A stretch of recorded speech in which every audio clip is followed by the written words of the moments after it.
शाम 5 बजे की हर बड़ी खबर देख रहा है इंडिया मेरे साथ। नमस्कार, गुड इवनिंग आप सभी के साथ। मैं हूं मलिका मल्होत्रा और आइए करते हैं आज खबरों के सफर की शुरुआत। भीड़ इतनी बेकाबू हो गई कि एक एक्ट्रेस की मुसीबत बढ़ गई। जो वीडियो सामने आया है उसमें वो भीड़ में फंसी दिख रही हैं। हम बात कर रहे हैं निधि अग्रवाल की। निधि अग्रवाल के साथ लोगों ने बदसलूकी की, उसे धक्का तक देने की तस्वीरें सामने आई हैं। ये घटना हैदराबाद में हुई। सवाल ये है कि ये कैसी मानसिकता है लोगों की कि एक एक्ट्रेस के साथ ये हरकत कर गए। निधि अग्रवाल के साथ बदसलूकी की ये तस्वीरें सामने आई हैं। ये तस्वीरें सोशल मीडिया पर तेजी से वायरल भी हो रही हैं। इन तस्वीरों को आप देखिए। निधि अग्रवाल के लिए अपनी गाड़ी तक पहुंच पाना भी मुश्किल हो रहा है। किस तरह से उन्हें यहाँ पर भीड़ ने घेर लिया है, उनके साथ बदसलूकी यहाँ पर की गई है। बेकाबू फैंस ने कैसे एक्ट्रेस को घेर लिया। एक फिल्म प्रमोशन के दौरान की ये घटना है जहाँ पर निधि अग्रवाल मौजूद थी और इन तस्वीरों को आप देखिए। कितना मुश्किल हो रहा है यहाँ पर निधि के लिए अपनी कार तक भी पहुँचना। और चेहरा आप उनका देखिए, चेहरा बताता है कि वो कितनी परेशान लग रही हैं, कितनी असहज लग रही हैं, कितनी मुश्किल परिस्थिति यहाँ पर निधि अग्रवाल के सामने खड़ी हो गई। लेकिन ये तस्वीरें एक सवाल भी है कि किस तरह से एक एक्ट्रेस को देख वहाँ पर भीड़ बेकाबू हो जाती है और एक्ट्रेस के साथ इस तरह से बदसलूकी की जाती है। फिल्म प्रमोशन के लिए निधि अग्रवाल वहां पर पहुंची थी। फिल्म की लीड एक्ट्रेस है निधि। बेकाबू फैंस ने निधि की कार को ही घेर लिया और देखिए किस तरह से वहां पर निधि के साथ बदसलूकी की गई। एक्टर प्रभास के साथ निधि अग्रवाल की फिल्म आने वाली है, उसी की प्रमोशन के लिए निधि अग्रवाल एक इवेंट में पहुंची थी और वहां पर फैंस ने निधि की कार को घेर लिया। भीड़ वहां पर निधि को देख इतनी बेकाबू हो गई कि एक्ट्रेस के लिए मुसीबत बढ़ गई। ये वीडियो सामने आया है, उसमें देखिए कैसे भीड़ में फंसी हुई निधि अग्रवाल नजर आ रही है। निधि अग्रवाल के साथ लोगों ने बदसलूकी की, निधि को धक्का तक देने की तस्वीरें सामने आई हैं। ये घटना हैदराबाद में हुई है और सवाल ये है कि आखिर ये कैसी मानसिकता है किसी भी एक्ट्रेस के लिए जब वो अपने फैंस के बीच पहुंचती हैं और देखती हैं कि लोग उन्हें कितना सराह रहे हैं, उन्हें किस तरह से आदर सत्कार दे रहे हैं, बहुत बड़ी बात होती है। लेकिन इस तरह की तस्वीरों को आप देखिए, जब एक एक्ट्रेस अपने फैंस के बीच पहुंचती है तो उन्हें वो प्यार और सम्मान देने के बजाय लोग किस तरह से उनके साथ बदसलूकी करने के लिए आ जाते हैं। और ये सेल्फी लेने की, तस्वीरें लेने की होड़ यहाँ पर मची हुई है, जिस कारण फैंस को ये भी समझ नहीं आ रहा कि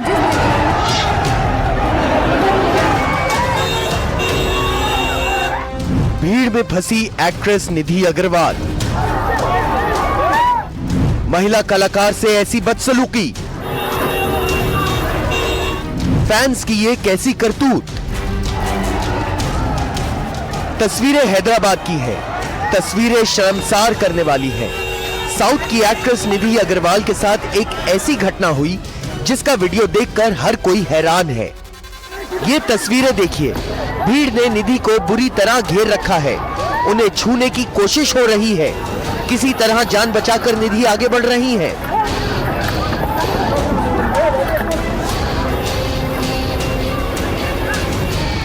ये घटना बुधवार की है।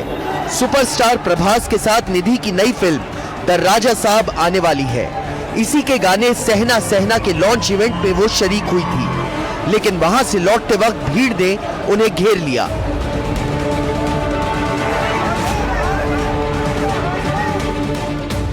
उनके साथ धक्का मुक्की होने लगी।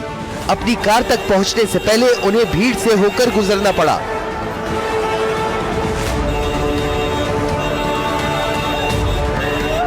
उनके बाउंसर ने मुश्किल से उन्हें भीड़ से बाहर निकाला। कार में बैठने के बाद भी निधि अग्रवाल डरी और सहमी हुई नजर आई। सोशल मीडिया पर भी ये तस्वीरें वायरल हैं। लोगों का गुस्सा भड़का हुआ है। कई यूजर्स ने फैंस की इस हरकत पर सवाल उठाया है। कोई इसे शर्मनाक कह रहा है तो कोई कह रहा है कि हर बात की कोई लिमिट होती है। ये भी कहा जा रहा है कि इतने बड़े इवेंट के लिए सिक्योरिटी के पूरे इंतजाम होने चाहिए थे। निधि ने एक्टिंग की शुरुआत हिंदी फिल्म मुन्ना माइकल से की थी।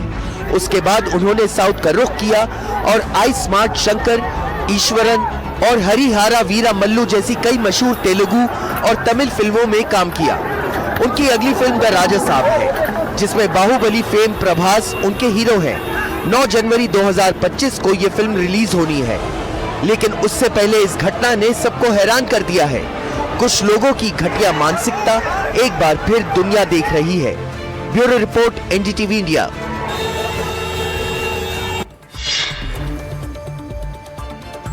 अब बात करते हैं उस संकट की जिससे देश का एक बड़ा हिस्सा गुजर रहा है। ये संकट है सांसों का। जी हां, दिल्ली, यूपी समेत देश के कई हिस्सों में प्रदूषण एक बड़ी समस्या बन गया है। उसके साथ कोहरा भी लोगों की दिक्कतें बढ़ा रहा है। हर तरफ धुंध की चादर फैली है। घर से निकलना भी मुश्किल हो गया है।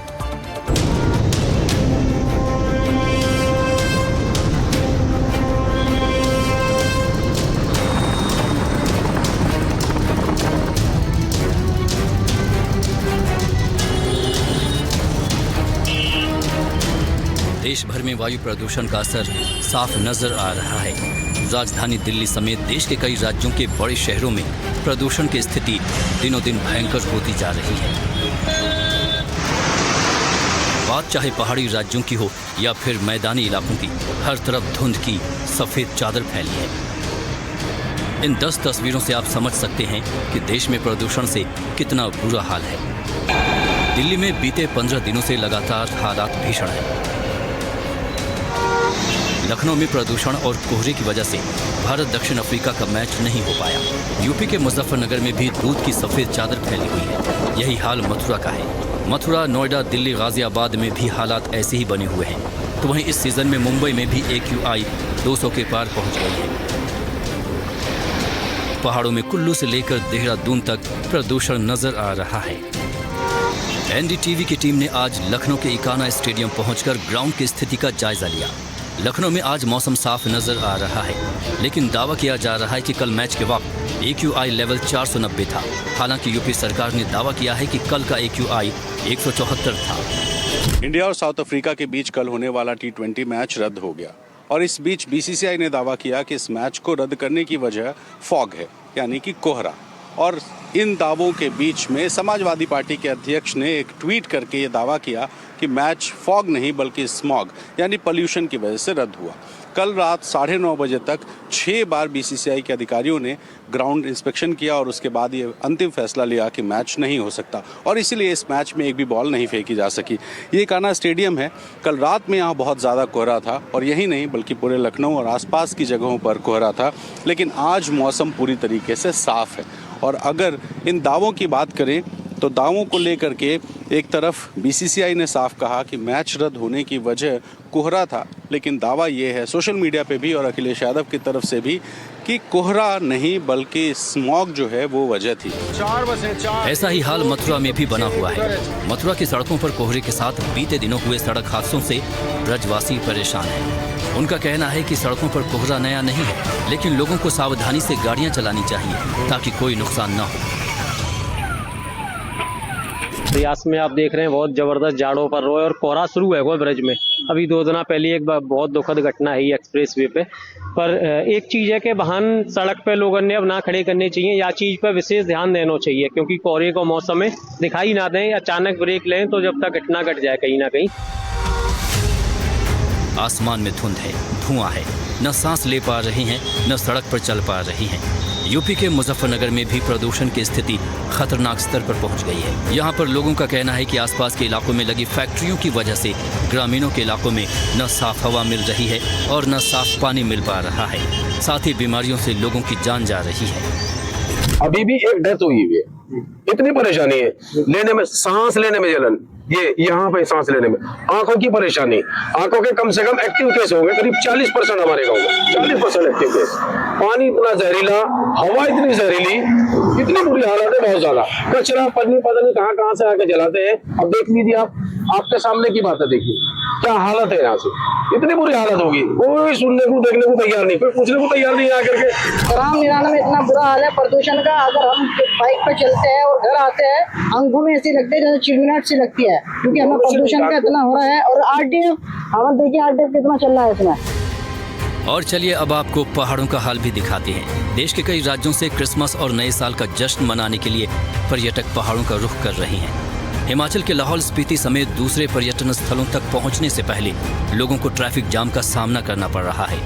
कुल्लू मनाली से लेकर लाहौल स्पीति तक सैकड़ों गाड़ियां जाम में फंसी हुई हैं। इस हालात से निपटने के लिए पुलिस ने नया ट्रैफिक प्लान बनाया है। दरअसल प्रदूषण और घने कोहरे और बर्फबारी की वजह से पर्यटक स्थलों में सड़कों पर ट्रैफिक की रफ्तार बेहद धीमी है। नए एक्शन प्लान पर काम कर रही है। हाईवे पर इलेक्ट्रिक पेट्रोलिंग कारों की तैनाती की गई है। ओवर स्पीडिंग रोकने के लिए इंतजाम किए जा रहे हैं। मनाली तक पुलिस की टीमें 24 घंटे लगातार गश्त करेंगी। मनाली को अलग अलग सेक्टरों में बांटा गया है। स्थानीय पुलिस की मदद के लिए बाहर से अतिरिक्त बल बुलाया गया है। मुंबई में भी इस वक्त प्रदूषण चरम पर है। मुंबई में AQI का स्तर 200 के पार बना हुआ है। इसी वजह से अब कई पाबंदियों को लगाने की तैयारी की जा रही है। मुंबई की हवा के खराब होने के 3 बड़े कारण हैं। वाहनों से निकलने वाला धुआं, औद्योगिक गतिविधियां और निर्माण तोड़फोड़ से उड़ने वाली धूल। मेरे पीछे आप कई सक्रिय निर्माण कार्य जो है वो देख पाएंगे और ख़ास तौर पर पूरे शहर में इस प्रकार के जो कार्य हैं वो आपको चलते हुए नजर आएंगे, जिसमें खास तौर पर मेट्रो 2B और बुलेट ट्रेन जैसे बड़े प्रोजेक्ट्स शहर की तस्वीर बदल रहे हैं। लेकिन इसके साथ ही हवा में धूल और प्रदूषण भी बढ़ रहा है। आज मुंबई का AQI 200 के आंकड़े के पार है और जब भी मुंबई में जो हवा की गुणवत्ता है यदि वो 200 के मार्क के पार हो जाती है तो तमाम जो निर्माण कार्य है उन्हें रोक दिया जाना चाहिए। ऐसे निर्देश जो है वो BMC द्वारा दिए जाते हैं। लेकिन प्रदूषण पर लगाम लगाने के लिए BMC ने जो 28 पॉइंट की प्रदूषण नियंत्रण योजना लागू किए थे उसमें ये योजना भी शामिल थी, लेकिन वो इस जगह पर इसका पालन होता हुआ नजर नहीं आ रहा है, क्योंकि आपके समक्ष आप जितने ऐसे परियोजनाएं देखेंगे उन सभी में काम जो है वो फिलहाल जारी है। और चलिए अब आपको दिल्ली से सटे नोएडा का हाल भी दिखाते हैं। नोएडा में प्रदूषण खतरनाक स्तर पर है। नोएडा में गाड़ियों की जांच की जा रही है। पुलिस अमला ग्राउंड पर पूरी फोर्स के साथ एक्टिव है। नोएडा में एक्टिव पुलिस टीम का कहना है कि नोएडा से दिल्ली की ओर जाने वाली उन गाड़ियों का चालान काटा जा रहा है जो नए नियमों में फिट नहीं है। मैडम NGT का फाइन कर रहे हैं। जो NGT गाड़ी पुरानी गाड़ी है डीजल में, यहाँ पर डीजल BS जो 4 तक है डीजल में, वे गाड़ी दिल्ली में बैन हो चुकी है। उन गाड़ी यहाँ से वापस करना है। मैडम अगर फाइन काट रहे हैं 10,000 का। पेट्रोल में मैडम BS 3 जो नीचे गाड़ी है वे सब वापस करनी है, उनका फाइन काट रहे हैं। दिल्ली में केवल BS 6 गाड़ियों की एंट्री हो रही है, लिहाजा नोएडा दिल्ली बॉर्डर पर पुलिस सख्त निगरानी कर रही है। मैम हम नो एंट्री का चालान काटते हैं, ग्रैब का 20,000 का होता है वो। तो आपने जैसे सुना कि ये BS 4 का गाड़ी है, डीजल BS 4 गाड़ी है और ये अलाउड नहीं है, इसके लिए 20,000। ये देखिए अभी बातचीत हो रही है ड्राइवर और दिल्ली पुलिस ऑफिसर का, और अभी फाइन दिया जाएगा। Fine because of the violation ये फाइन उसको आइदर पे करना होगा या फिर उसको यू टर्न लेके नोएडा वापस जाना होगा। ये हम लोग दिल्ली नोएडा बॉर्डर में खड़े हैं और आप जैसे देख सकते हैं काफ़ी सारा दिल्ली पुलिस के बैरिकेड्स भी लगाया हुआ है और एनफोर्समेंट ऑफिसर्स भी ऑन ग्राउंड पे हैं। जाहिर है दिल्ली UP समेत देश के कई राज्यों में प्रदूषण बड़ी चुनौती है। ऐसे हालात से निपटने के लिए सरकारें सख्त नियमों को लागू कर रही हैं, लेकिन अब देखना होगा कि इस स्थिति से कब तक लोगों को निजात मिलेगी। Bureau report NDTV India. तो दिल्ली के लोग जहरीली हवा में सांस लेने को मजबूर है। सांसों का संकट लोगों के आगे बना हुआ है। लेकिन अब दिल्ली में वायु प्रदूषण को कम करने के लिए दिल्ली सरकार कई कदम उठा रही है। इसी के तहत नो PUC नो फ्यूल नियम लागू किया गया है। इसके अलावा दिल्ली में बाहर से आने वाली गाड़ियों में सिर्फ BS 6 मानक वाली गाड़ियां ही प्रवेश कर सके।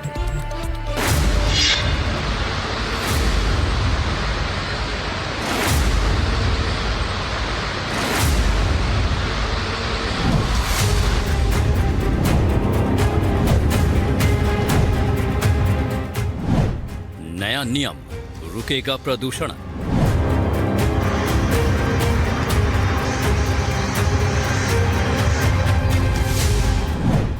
दिल्ली में सिर्फ BS 6 गाड़ियों की एंट्री।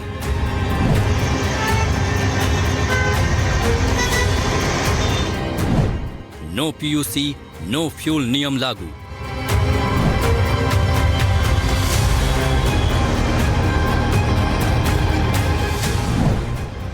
बिना PUC पेट्रोल डीजल CNG नहीं।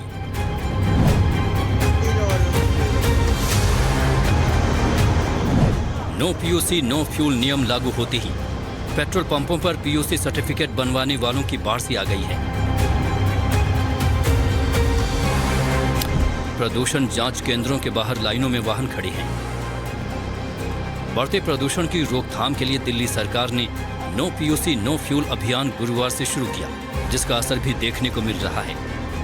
अगर आंकड़े देखें तो पता चलेगा कि दिल्ली में नो पीयूसी नो फ्यूल नियम की घोषणा से पहले यानी सोमवार को 17,719 लोगों ने और मंगलवार को 17,732 लोगों ने अपने वाहनों का पीयूसी सर्टिफिकेट बनवाया। लेकिन जैसे ही सरकार ने मंगलवार को इसकी घोषणा की, इसके बाद बुधवार को पीयूसी सर्टिफिकेट बनवाने वालों की तादाद दोगुना हो गई। बुधवार को 31,197 लोगों ने पीयूसी सर्टिफिकेट बनवाया। बढ़ते प्रदूषण के मद्देनजर दिल्ली सरकार ने जो सख्ती लागू की है और ये कहा है कि नो पीयूसी नो फ्यूल, उसका जो असर है ये देखिए, ये ट्रांसपोर्ट डिपार्टमेंट की इन्फोर्समेंट टीम है। इस तरीके की जो टीम है वो कई सारे पेट्रोल पंप पर खड़ी हुई है। ये आप देखिए, ये चेक कर रहे हैं पीयूसी, ये ट्रांसपोर्ट डिपार्टमेंट के लोग हैं और ये पीयूसी चेक कर रहे हैं। तो ये पीयूसी चेक करने के बाद में ही इनको क्या, इस पीयूसी में क्या हो जाएगा, अगले बार सीज हो जाएगा। सीज इंश्योरेंस भी नहीं है और पोल्यूशन भी नहीं। अब ये देखिए, इनका पोल्यूशन भी नहीं है, इंश्योरेंस भी नहीं है और हो जाएंगे। कितने कैसे होते जा रहे हैं। तो अब इनको तेल मिलेगा कि नहीं मिलेगा? नहीं मिलेगा तेल। अब जाइए, तेल नहीं मिलेगा। तो देखिए, इस तरीके की जो गाड़ियां हैं जिनके पास पोल्यूशन भी नहीं है, इनके पास में इंश्योरेंस भी नहीं है, उनको अभी तेल नहीं दिया गया। वो अभी वहाँ से कैमरा देखकर वहाँ से निकल गए जल्दी से। तो इस तरीके की जो हो जाते हैं, लड़ने को तैयार हो जाते हैं। अच्छा, हाँ, और नहीं क्यों, मुर्दी लगाए क्या, ये लगाए क्या, देख लो। तो यही सबसे बड़ी दिक्कत है, जिसकी समस्या जो है वो पेट्रोल पंप वाले कह रहे थे कि जब किसी से अगर वो मांगेंगे तो लड़ने के लिए आदमी तैयार हो जाता है। क्योंकि ये ट्रांसपोर्ट डिपार्टमेंट से हैं, एक सरकारी विभाग से हैं, तो इनको लोग ये चेक भी कर लेते हैं। लेकिन पेट्रोल डीलर्स एसोसिएशन के अध्यक्ष निश्चल सिंघानिया ने एनडीटीवी से कहा कि नो पीयूसी नो फ्यूल अभियान को सिर्फ दिल्ली में ही नहीं बल्कि पूरे एनसीआर में लागू किया जाना चाहिए, वरना हम प्रदूषण के खिलाफ लड़ाई नहीं जीत पाएंगे। ये व्यवस्था कितने दिन चल पाएगी और जब ये टीम्स नहीं होंगी तो क्या कोई law and order situation create तो नहीं होगी दिल्ली के पंपों पे? ये हमारी आशंका है और इसी आशंका को हमने कल जताया भी था, जो हमारी मीटिंग हुई थी एनवायरनमेंट मिनिस्टर जी से। कल रात को ये आदेश आए कि कोई पीयूसी अगर किसी के पास नहीं है तो हमको उसको तेल नहीं देना है। ह्यूमनली जितना पॉसिबल होगा हम इसको चेक करेंगे। ANPR कैमरास, जैसा कि आपने बताया कि वो जो अनाउंस करेंगे वो तो हम उनको तेल नहीं देंगे, लेकिन हम फिजिकली भी चेक कर रहे हैं हर गाड़ी को पीयूसी के लिए। पर इसमें एक और अंदेशा है, दिल्ली एक बड़ा छोटा राज्य है और गाज़ियाबाद, गुड़गांव, फरीदाबाद, इंदिरापुरम बहुत आसपास है, तो ग्राहक अपना दूसरा रास्ता ढूंढ लेगा। वो यहाँ तेल लेना अवॉइड करेगा, वहाँ से ले लेगा। तो प्रदूषण की जो व्यापक लड़ाई है वो केवल दिल्ली में कोई भी कानून लागू करने से नहीं होगी। हमने ये भी सुझाव दिया था कि इसको पूरे NCR में इम्प्लीमेंट करना चाहिए, तभी कुछ असर दिखाई देगा ग्राउंड पे। यानी ये बात स्पष्ट है कि सिर्फ दिल्ली में ये नियम लागू होने से बहुत बड़ा असर नहीं पड़ेगा और आसपास के शहरों में भी ये नियम सख्ती से लागू करना होगा। दिल्ली में रहने वाले लोगों का कहना है कि प्रदूषण कम करने की दिशा में ये नियम सही है। बिना पीयूसी के पेट्रोल एक्चुअली दे नहीं रहे हैं और पीयूसी की वजह से रोड पे अभी गाड़ी हमारा भी देख रहे हैं, ट्रैफिक कम है, जो ट्रक वगैरह चलते थे वो कम है अभी। आज यहाँ पोल्यूशन चेक करके पेट्रोल दिया जा रहा है, काफी ठीक है, होना भी चाहिए ये चीज़। जो फैसला लिया गया सही देखा। हाँ, फैसला जो भी लिया गया वो ठीक है, अच्छा लग रहा है हमें भी। ये चीज़ हो रही है, पुलिस वाले भी चेकिंग करने आ रहे हैं कि सब चीज़ चेक हो रहा है, हेलमेट, पोल्यूशन वगैरह की कैसा है यहाँ पर मौसम। हाँ ठीक है, ये तो होना ही चाहिए। पोल्यूशन होता ही कितने का, 100 रुपये का पोल्यूशन में लोग करवाते नहीं है। जब चलाना जाता है तो रोते हैं कि 10,000 का चलान आ गया, लोग अदालत के चक्कर काटते हैं कि वहाँ कम हो जाए।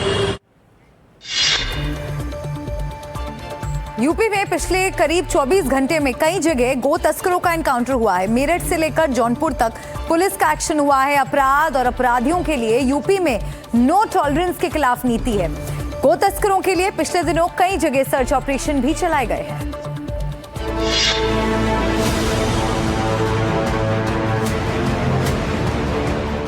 गो तस्करी के आरोपी कोई माफी नहीं। पुलिस का एक्शन, शिकंजे में गो तस्कर।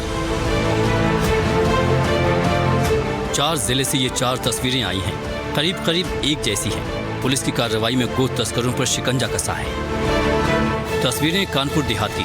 पुलिस के शिकंजे में लंगड़ाते हुए ये चल रहे शख्स एनकाउंटर के बाद पकड़े गए हैं। बताया जा रहा है कि ये गो तस्कर हैं। पुलिस की गोली लगने से घायल हुए हैं। मुखबिर की सूचना पर पुलिस ने घेराबंदी की। पुलिस को देख बाइक सवार दोनों तस्करों ने भागने की कोशिश की। पुलिस टीम पर फायरिंग की। जवाबी कार्रवाई में पुलिस ने भी फायरिंग की। बदमाशों के पैर में गोली लगी। ये एनकाउंटर शिवली कोतवाली क्षेत्र में हुआ। इनके नाम मोहर सिंह बंजारा और राजू बंजारा हैं और ये राजस्थान के कोटा जिले के रहने वाले हैं। बताया जा रहा है कि कई जिलों के थाने में अलग अलग धाराओं में मुकदमे दर्ज हैं। मेरठ में भी एक एनकाउंटर हुआ है। 2 आरोपी पकड़े गए हैं। दोनों पिता पुत्र बताए जा रहे हैं। पुलिस की जांच में सामने आ रहा है कि आरोपी गो तस्करी में शामिल थे। गौकशी की सूचना एक घर में प्राप्त हुई। इसका तत्काल संज्ञान लेते हुए थाने पर मुकदमा पंजीकृत किया गया। वह मौके से 7 लोगों को हिरासत में लिया गया। वह लगभग 10 किलो मांस बरामद किया गया, जिसको लैब में परीक्षण हेतु भिजवाया गया है। जौनपुर जिले में बुधवार की रात पुलिस और गो तस्करों के बीच मुठभेड़ हो गई। इस दौरान पुलिस की जवाबी कार्रवाई में एक शातिर गो तस्कर गोली लगने से घायल हो गया। उसके एक साथी को भी गिरफ्तार कर लिया गया। मौके से बिना नंबर की कार, देसी तमंचा, कारतूस और नकदी भी बरामद की गई। पुलिस के मुताबिक मुखबिर से बिना नंबर की एक संदिग्ध कार के बारे में सूचना मिली। पुलिस ने कार रोकने की कोशिश की, लेकिन कार सवार बदमाशों ने पुलिस टीम पर फायरिंग शुरू कर दी। बताया जा रहा है कि रोहित के खिलाफ गोकशी gangster act, NDPS, arms act समेत अलग अलग जिलों में करीब 16 आपराधिक मुकदमे दर्ज हैं। एक बिना नंबर की कार गवीरन की ओर से नहर पटरी पकड़ते हुए और वो मरहट बुलिया की तरफ आ रही है।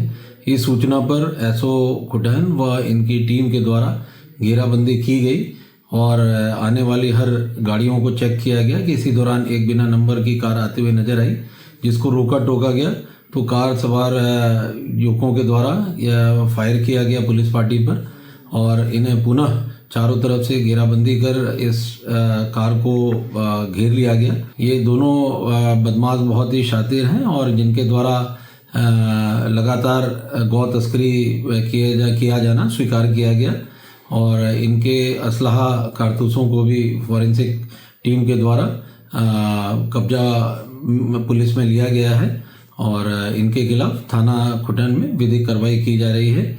मजरूब को अस्पताल रवाना किया जा चुका है वास्ते इलाज। Thank you. बलिया में भी पुलिस का एक्शन हुआ। पुलिस की कार्रवाई में अमित यादव नाम का एक शख्स पकड़ा गया है। जानकारी के मुताबिक इसका नाम अमित यादव है और वो जौनपुर जिले का रहने वाला है। उसके पास से असलहा भी बरामद किया गया है। यूपी पुलिस लगातार अलग अलग जिलों में चेकिंग कर रही है। अपराधियों, माफियाओं और गो तस्करों से कई जगह मुठभेड़ भी हुई है। पुलिस की सक्रियता के चलते कई तस्कर और हिस्ट्री शीटर गिरफ्तार हो रहे हैं। Bureau report, NDTV India. देख रहे हैं इंडिया में खबरें और भी हैं। आप कहीं मत जाइए, बने रहिए हमारे साथ, क्योंकि जब ब्रेक से लौटेंगे तो आपको मिलवाएंगे एक ऐसे शख्स से जो हथियार तस्कर गिरोह का अंकल है। बने रहिए हमारे साथ, फौरन लौट रहे।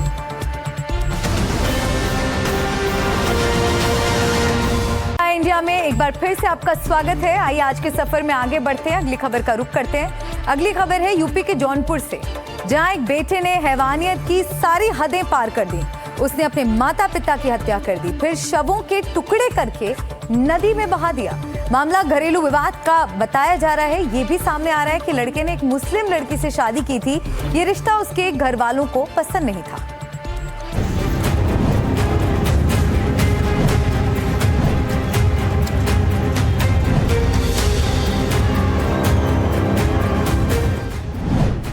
हैवान बना बेटा, माँ बाप की हत्या।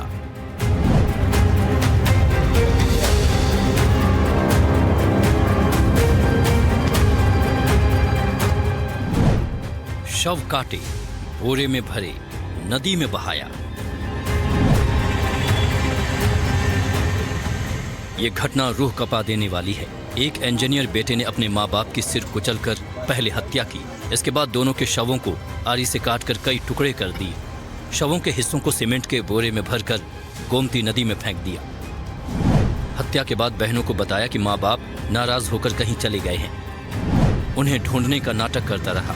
13 दिसंबर को आरोपी की बहन ने जाफराबाद थाने में शिकायत की तो पुलिस जांच में जुटी और 15 दिसंबर को पुलिस ने मामले का पर्दाफाश कर दिया। लेकिन जो बातें सामने आ रही हैं वो हैरान कर देने वाली हैं। पत्नी के दूसरे धर्म की होने की वजह से भी विवाद सामने आ रहा है। जानकारी के मुताबिक रेलवे से रिटायर हुए थे श्याम बहादुर और बबीता की 3 बेटियां और एक बेटा अम्बेश है। अम्बेश ने बीटेक किया था।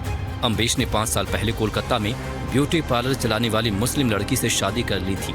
बताया जा रहा है कि उसकी इस शादी से परिवार खुश नहीं था। अम्बेश की पत्नी ससुराल नहीं आ सकी। इस शादी को लेकर आए दिन घर में विवाद होता रहता था। शादी के बाद अम्बेश को 2 बच्चे भी हुए। इसके बाद उसके परिवार ने उनको नहीं अपनाया। जब बात बहुत ज्यादा खराब हो गई तो अम्बेश ने पत्नी से अलग हो जाने की बात कही। पत्नी ने भी उससे हर्जाना लेकर शादी खत्म करने की सहमति जता दी। 5 लाख रुपए देने थे, लेकिन अम्बेश के पिता ने पैसे नहीं दिए। बीती 8 दिसंबर को अम्बेश ने पिता से पैसे मांगे। इस पर पिता ने मना कर दिया।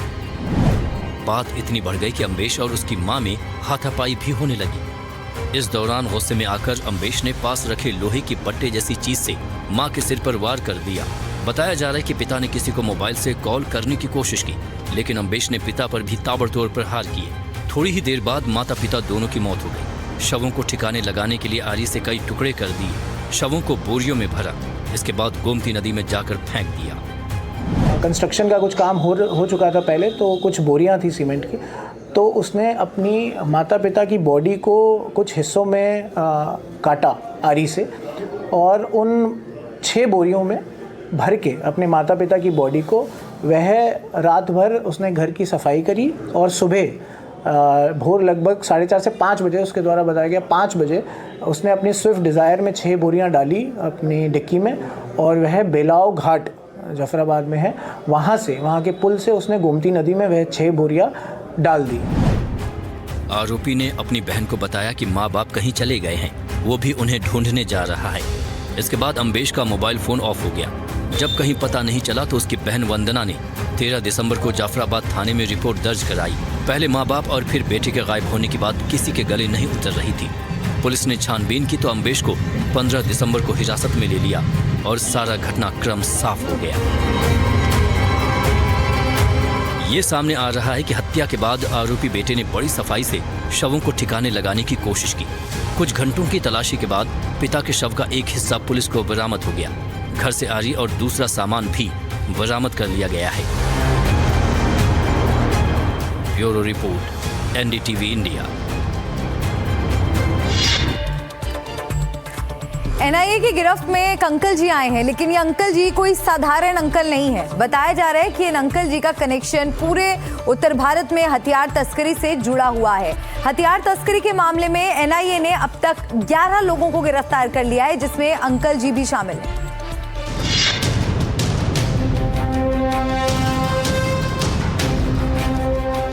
एनआईए की गिरफ्त में अंकल जी। अंकल का नाम, हथियार तस्करी का काम। उत्तर भारत का सबसे बड़ा हथियार तस्कर। राष्ट्रीय जांच एजेंसी यानी एनआईए ने बड़ी कार्रवाई करते हुए उत्तर भारत में हथियार तस्करी करने वाले गिरोह से जुड़े कमलाकांत वर्मा उर्फ अंकल जी को गिरफ्तार किया है। ये पटना में रहता है। अंकल जी के नाम से कुख्यात ये आरोपी बिहार, उत्तर प्रदेश और हरियाणा तक फैले एक विशाल हथियार तस्करी गैंग से जुड़ा बताया जा रहा है। इस गैंग के तार पूरे उत्तर भारत में फैले हुए हैं। इस मामले में 11वीं गिरफ्तारी है। जांच में सामने आया कि कमलकांत वर्मा इस पूरे आपराधिक सिंडिकेट में महत्वपूर्ण भूमिका निभा रहा था। वो हरियाणा और दूसरे राज्यों के गन हाउस से अवैध तरीके से भारी मात्रा में गोला बारूद हासिल करता था। इसके बाद इन हथियारों को उत्तर प्रदेश के रास्ते बिहार और देश के दूसरे हिस्सों में सप्लाई किया जाता था। अंकल जी की गिरफ्तारी के बाद उसके ठिकानों पर रेड की जा रही है। तस्वीरें यूपी के औरैया की हैं। गुरुवार सुबह एनआईए की टीम ने कमल वर्मा के प्रतिष्ठानों और घर पर छापा मारा।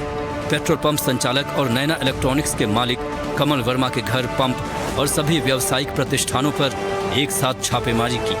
अलग अलग स्थानों पर घेराबंदी कर दस्तावेजों, डिजिटल रिकॉर्ड्स और पैसे के लेन देन से जुड़े कागजात खंगाले।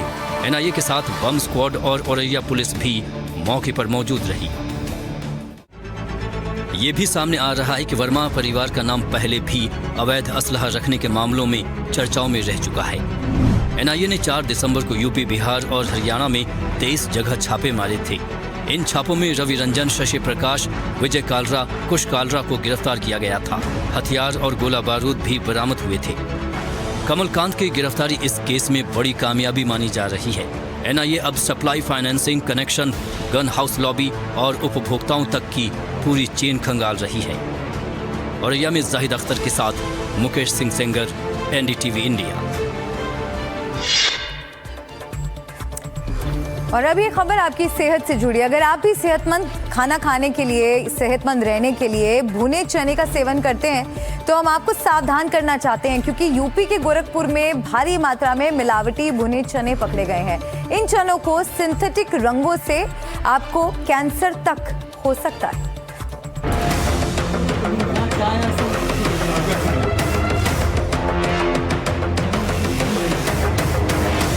अब तक तो हम सब ने यही सुना था और जानकार भी यही बताते आए हैं कि भुना चना प्रोटीन का सबसे अच्छा सोर्स है। माना जाता है कि महज 100 ग्राम भुना चना जो भी खा ले तो उसे करीब 18 से 20 ग्राम प्रोटीन मिलता है, जिससे शरीर स्वस्थ होता है।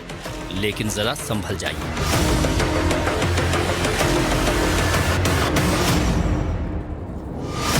देश में इस वक्त जो भुना चना अच्छी पैकिंग और शानदार ब्रांडिंग के साथ बाजार में मिल रहा है, वो इतना पीला कैसे है? क्या इस भुने चने की असली सच्चाई आपको पता है? क्योंकि बीते लंबे समय से देश के तमाम राज्यों में जो भुना चना बेचा जा रहा है, वो इतना पीला कैसे नजर आ रहा है? दरअसल इस चने को चमड़ा रंगने वाले जहरीले रंग से पीला किया जा रहा है। देखिए, भुने चने में जब पानी मिलाया गया तो ये पीला रंग छोड़ने लगता है। ये पूरी घटना उत्तर प्रदेश के गोरखपुर में हुई है, जहां पर भुने चने में पानी मिलाने पर ये पीला रंग छोड़ रहा है।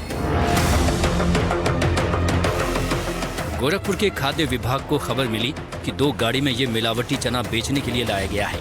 इस चने में सिंथेटिक पीले रंग की डाई मिलाकर भुने चने वाला पीला रंग दिया गया है। ये रंग कपड़ों और कागज को रंगने के लिए काम में आता है, जिससे सेहत के लिए काफी खतरनाक माना जाता है। खासतौर से बच्चों और गर्भवती महिलाओं के लिए कैंसर की वजह बन जाता है। ये चना जो है जो मध्य प्रदेश और छत्तीसगढ़ से लाया गया था, उसको लगभग 750 बोरी सीज किया और इसमें प्रथम दृष्टया हमारे जांच में मिलावटी रंग जो सिंथेटिक डाई है वो प्रयुक्त हुआ। इसको जांच के लिए हमने प्रयोगशाला भेजा है और पूरे खाद्य पदार्थ की बिक्री पे रोक लगा दी गई है, उसको सीज कर दिया गया। देश में ज्यादातर लोग शाकाहारी हैं और हमारा सोचना होता है कि पनीर, चना और मूंगफली जैसे सोर्स से प्रोटीन की कमी को दूर किया जा सकता है। लेकिन हकीकत तो यही है कि देश के तमाम राज्यों में बीते लंबे समय से नकली पनीर पकड़े जाने की घटनाएं सामने आई हैं। यही देखने के बाद लोगों ने सोचा कि चलिए अब भुना चना खाकर प्रोटीन की कमी को दूर किया जाएगा। लेकिन अब तो ये भुना चना भी मिलावट की भेंट चढ़ गया है। चलिए आप ये भी जान लीजिए कि कलरफुल दिखने वाले इस चने से आपको कौन कौन सी बीमारियां हो सकती हैं। पहली बात तो ये सिंथेटिक डाई है और खाने के लिए नहीं है, तो ये कार्सिनोजेनिक घोषित है, कैंसर होता है इससे। इसके साथ साथ आपके लीवर इनलार्जमेंट, इंटेस्टाइन और किडनी इससे अफेक्टेड हो सकते हैं, तो इन चीजों के सेवन से बचें। तो ये कलर कौन सा कलर था? ये आरामीन नाम का कलर है और ये जो है सिंथेटिक डाई है और ये जो है कपड़े रंगने, इसके साथ साथ जो इंडस्ट्रियल यूज है उसमें यूज होता है। अब आप ये भी जान लीजिए कि आखिर ये सिंथेटिक डाई है क्या।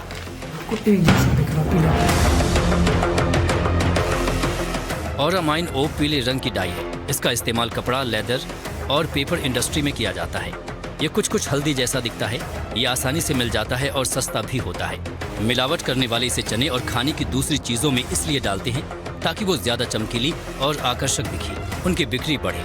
लेकिन food safety and standards act 2006 के तहत ऑरामाइन ओ को फूड कलर के तौर पर इस्तेमाल नहीं किया जा सकता। ये पूरी तरह गैर कानूनी है। रिसर्च से साबित हुआ है कि ऑरामाइन ओ से लिवर और किडनी को नुकसान पहुंचता है। इन्फेक्शन होने का रिस्क बढ़ जाता है। अगर एक्यूट क्वांटिटी में ऐसे चने खा लिए जाएं तो आपके ये पेट को खराब करते हैं, तो आपको नोजिया, वॉमिटिंग, पेट में जलन जैसी प्रॉब्लम्स हो सकती हैं। साथ में ये आपकी मसल टॉक्सिसिटी भी करते हैं, जैसे मसल क्रैम्प्स हो सकते हैं। ये ब्रेन भी डैमेज करते हैं इवन एक्यूट स्टेज में। इससे आपको सीजर्स आ सकता है, कोमा आ सकता है, या आपका सीएनएस डिप्रेशन हो सकता है। ये आपको रेस्पिरेटरी डिस्ट्रेस भी कर सकता है, आपकी हार्ट रेट भी बढ़ा सकता है। और ऐसे केमिकल वाले अगर आप हाथ में लेते हैं और इसको आंखों में लगा लेते हैं हाथ को, तो आपकी आंखों में जलन और कॉर्नियल डैमेज भी हो सकता है। ये मिलावटी चना न सिर्फ गोरखपुर में बल्कि यूपी के कई शहरों तक सप्लाई किया जा रहा है। अब आप ये सोचिए कि कुछ पैसे की लालच के चक्कर में चने को ज्यादा चमकदार और पीला बनाया जा रहा है और लोगों की जान से खिलवाड़ किया जा रहा है। बहरहाल ये मिलावटी चना पकड़ा जा चुका है, लेकिन अब जरूरत है कि यूपी समेत देश के दूसरे राज्य भी अपने प्रदेशों में निगरानी में इजाफा करें ताकि मिलावटखोरी के गोरख धंधे पर लगाम लगाई जा सके। Bureau report, NDTV India. और इसी के साथ देख रहा है इंडिया में आज के सफर में मेरे साथ फिलहाल इतना ही। कल फिर होगी आपसे मुलाकात शाम 5 बजे सिर्फ एनडीटीवी इंडिया पर। बने रहिए हमारे साथ।